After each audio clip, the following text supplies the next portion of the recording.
Treasure Hunting Weekend mga katiyats, part 2 video ng natagpuang concrete rectangular block or concrete cement na rectangular na tinago sa bundok at matagal na daw to dito na nakahimlay, kaya para malaman natin kung anong laman ay atin babasagin to. Ang kasama natin dito ay si Jack Hammerman. Meron siyang kapal na 2 feet ang rectangular cement na ito.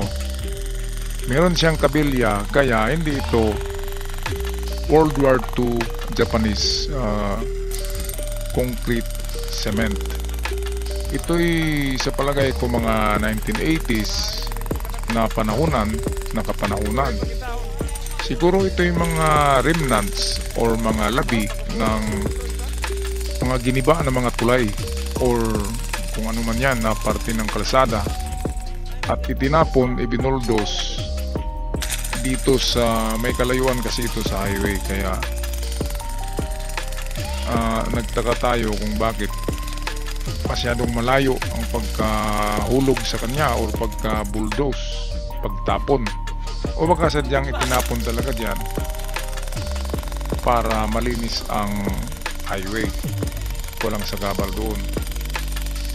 Kaya lang ang rectangular block na ito ay mayroong butas sa gitna, yun sa may paa, parang marker siya, at sa likod niyan ay mayroong XY na marka at nag-detect siya ng silver at gold at iron. Kaya dito malalaman natin dito, baka meron lang mga ano dito, itong coins na silver coins, or baka mayroong mga singsing na nahalo dyan, kaya nakapag-detect tayo ng gold and silver. Kaya ito, atin to panuurin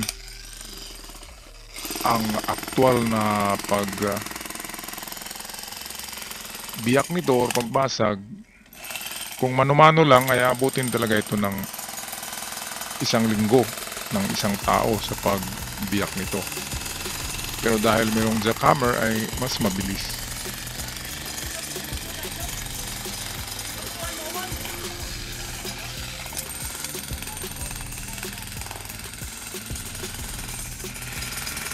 Ito yung gilid niya, merong ano dyan, parang XY na marka.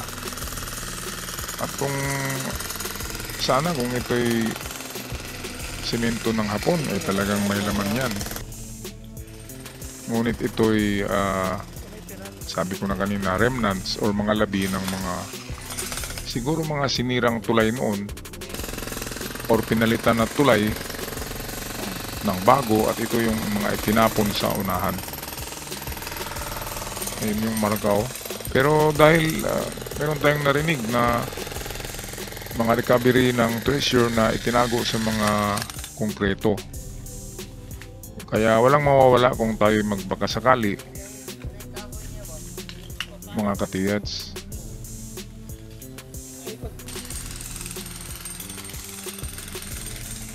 At habang nagja-jackhammer ang jackhammerman, ako'y umikot at meron naman akong nakita sa unahan.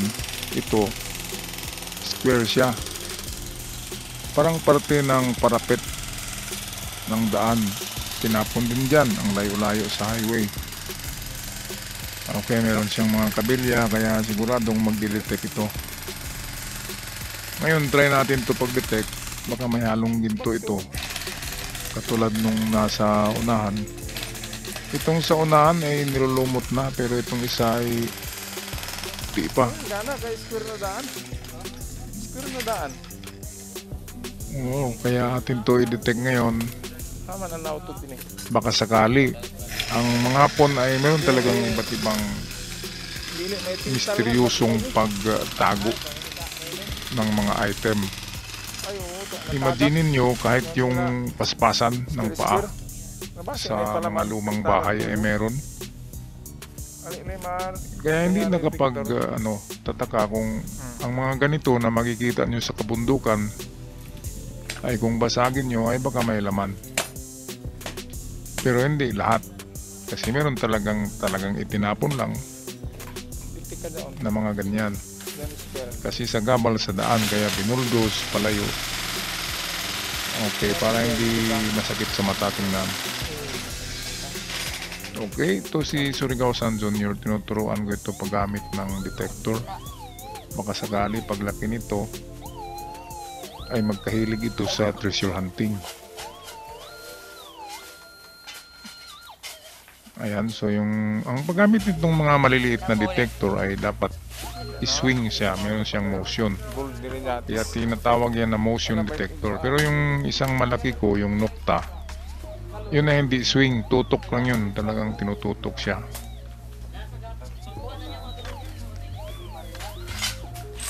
At kung gusto niyong bumili ng mga ganyan, yan, sa ngayon, ang halaga niyan, nasa 13,000 sa Bourbon Electronica. Ang bili ko niya noon ay 27, yan kasi yung original galing ng Australia. Mind Lab, unang labas yan, requested by National Geographic Channel para sa kanilang mga research. Yan ang ginagamit nila na edition. Ngayon ang sumunod niyan, yun na yung mga Go 44, Go 60. Ito yung National Geographic limited edition. Ha? Konti lang nilabas na ganyan. Bigla akong YouTube. At tawag lang kayo kay Roniel Bourbon sa Bourbon Electronica. Number niya 0975-6675-030 at magtanong lang kayo kung anong angkop at eksakto sa inyong budget. Maraming detector doon, umpisa from 12,000 pataas ay marami. At sabihin nyo lang na ako ang nag-recommend para meron kayong mga konting discounts doon. Okay, gaya ito, hindi lang ito abutin ng oras, tapos na ito. Pinuputol-putol ko lang ang video para hindi haba. Ayan ang jackhammer man. Tigas ng mga ano niyan, ng mga kamay sa jackhammer.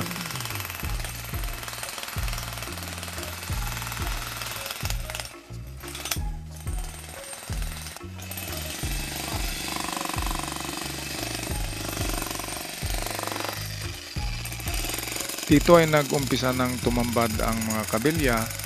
Ito ay numero 12 at 8. Okay, 12 at 8 mm ang ginamit. At dito makikita natin na hindi standard inang kabilya at ang agwat. Ibig sabihin ang kontraktor ng kung ano man, kung sa daan ba yan o tulay, ay hindi ginagawa ng tama ang disenyo ng structure dahil ang liliit at ang lalayo ng agwat at distansya ng mga stirrups sa ganyan. Siguro ito ay itong side wall ng highway na giniba. Ang Japanese kung sila gagamit ng concrete block of cement ay hindi yan nilalagyan ng kabilya kasi mahirapan sila magbasag kung sakali kanilang balikan. Kaya hindi nila nilalagyan ng kabilya para kayang-kaya nilang basagin.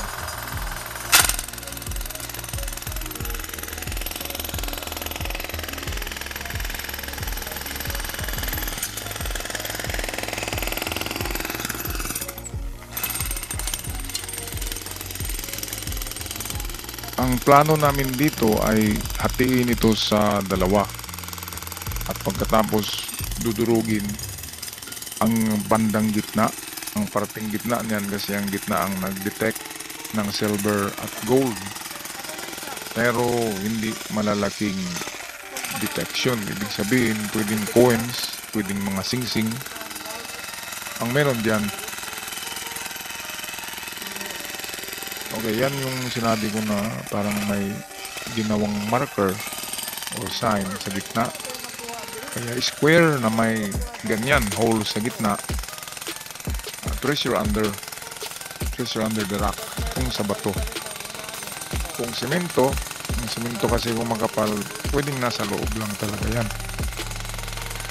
Ilagay nila ngayon, mga ka-TH, sa pagpresyohan, katulad nito, kung mga baguhan lang kayo, siguro mawalan kayo ng gana kapag wala kayong makuha. Kasi medyo gagastos ka rin dyan, imagine, jackhammer, mahal yan, di ba?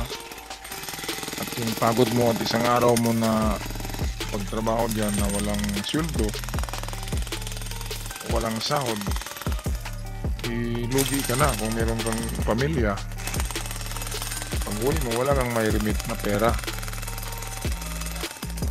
Pero ito kasi ay sa ganitong mga pangarap natin, tiis lang. Kasi kapag nagtsambahan naman, which is ang probability ng tsamba na yan ay nasa 1 out of 100. Kaya ang probability ay 10 proyekto, 10 treasure site na hukayin nyo. Ang probability niyan ay meron kayong isa na may makuha. Kaya hindi na rin masama kung 90 times na or 98 times na kayong naghukay, kasi sa pagsapit niya ng 100 times or ika 100 na ulit ay baka diyan na kayo maka-hits. Marami na raw ang sumubok na basagin ito, pero mano-mano nga lang, surrender ka kaagad doon. Kasi pag tirahin mo yan ng mano-mano, masakit yan sa kamay. Nagbabounce kasi yung nagbabounce back yung maso at chisel, at yung ating kamay ang nabugbog. Pati na yung buto sa ating kamay ay sasakit. Kaya kapag mga ganyan, meron talaga kayong jackhammer. Merong nabibili na mga ganyan, mura lang. Nasa 7,000, gawa sa China. Pwede kayong bumili ng mga made in China. At gamitan nyo lang ng drill bit na mamahalin para makapagbasag din siya ng mga bato.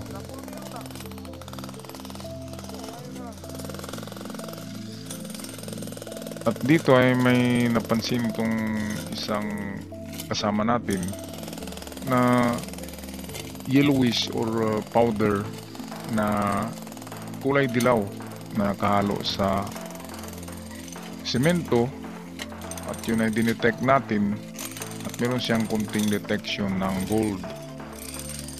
Kaya ako na nag-isip dito na baka nga merong ginto na nahalo dito galing sa sapa, galing sa river kung saan nila kinuha itong minasa na lupa dito at hinalo sa semento. Ayan, no? Yung ginapitan nun, yun ang tinatawag na itong quartz stone, at meron ng dilaw na kumapit sa quartz stone. Yung dilaw na powder, yun na yung gold.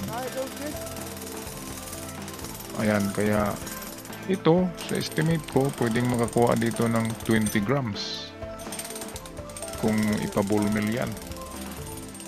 Kaya pwede na rin sa 2 tao. So ito pala yung na-detect natin kanina, detection ng silver at gold ay nahalo ito accidentally. Siguro nang mag-mix sila ng konkreto noon, yung na-backhoe or binuldos nila na aggregates or mga graba na hinalo, pati na yung lupa ay galing sa river na merong mga itong ginto na lang, itong parang powder gold na napakaliliit niyan. Pero kapag na-process yan ay of course meron ding mga estimate ko nasa 20 grams na makukuha dyan sa ganyan kalaki na bloke ng konkreto. Kaya hindi na masama, 3,000 per grams times 20, so merong 18,000. Ang trabahuin nyo yan ng 4 na araw lang, pwede na, di ba? 2 kayo magati-hati.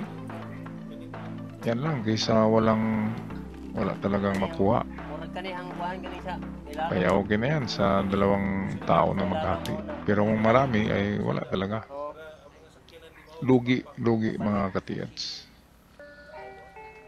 So ito yung ating ma-detect sa totoong pag treasure hunt. Pwedeng makadetect tayo ng minerals, ng gold dust sa mga tulad ng ganyan.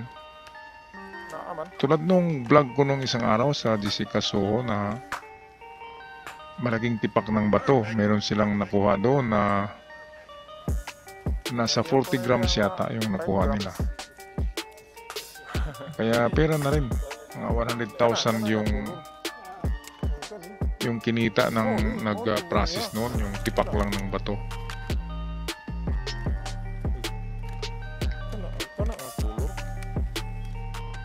Ayan, so ayan na naman, oh. Nagkakuha naman sila ng dilaw. At kung i-detect natin ay mag-register yung gold. Yun ang maganda sa detector na marunong magbasa kung gold, silver, bronze, copper, or iron lamang. Kasi malaman mo na may value ang bato.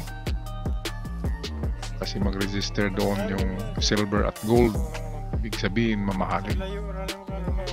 Pero karamihan talaga ng bato ay nag-iingay yan sa detector. Kaya yung unang detector ko hindi ko na ginagamit. Kasi wala siyang itong target ID na sinasabi. Ang target ID, yan yung magsasabi kung ginto o hindi ginto ang nakita nyo.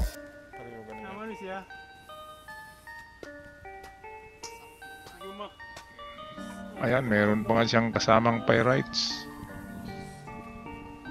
Kapag may pyrites, meron talagang ginto yan.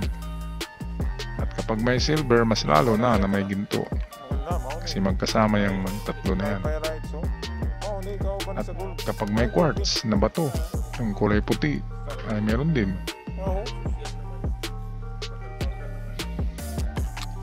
So, ito na yung resulta ng ating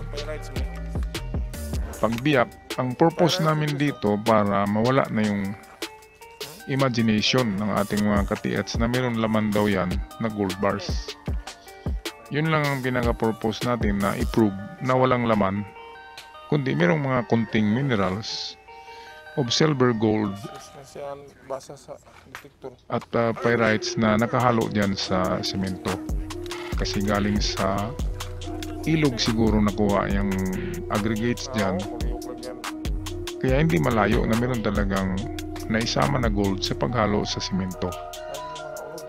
At breaking the myth, yung mythology or katulad ng mythbusters, yung myth, yung mga sabi-sabi, yung urban legend.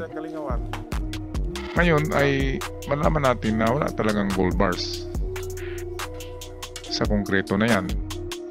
At papunta na tayo sa next move, next plan, next project. Kasi eliminated na ito na lugar, eliminated na siya. Ibig sabihin, stop na tayo dyan kasi wala. At maghanap ulit tayo ng probable na meron. Okay, so yung iba pagtawanan kayo kapag ganito, pero wag lang kayong mag feel sorry or feeling sorry kung ganyan, kasi ganyan talaga ang probability sa treasure hunting. Parang sabi ko na ay parang luto, ang dami-daming kombinasyon bago ka manalo. Kaya dito kailangan talaga mo to, hobby mo or love mo ang gawain na ito, para kahit wala kang dala sa pag-uwi ay okay pa rin ang araw mo kasi meron kang mga nadiskubre.